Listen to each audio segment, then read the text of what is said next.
മലയാളത്തിലെ ആദ്യത്തെ lady superstar Miss Kumari. 37ാമത്തെ വയസ്സിൽ ഉദരസംബന്ധമായ അസുഖം മൂലം നമ്മളെ വിട്ടുപോയി.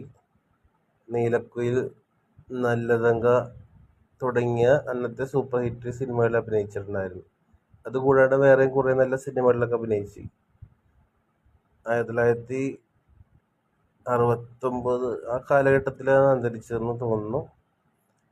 ഈ നടിയുടെ ഓർമ്മയ്ക്കായിട്ട് കോട്ടയത്ത് അന്ന് നസീർ ഒരു സ്റ്റേഡിയം ഉദ്ഘാടനം ചെയ്തിരുന്നു. ഇവരുടെ ഫാമിലി ഇപ്പോൾ കോട്ടയത്തുണ്ട്. ഭരണങ്ങാനത്തായിരുന്നു അന്ത്യവിശ്രമം കൊള്ളുന്നത്.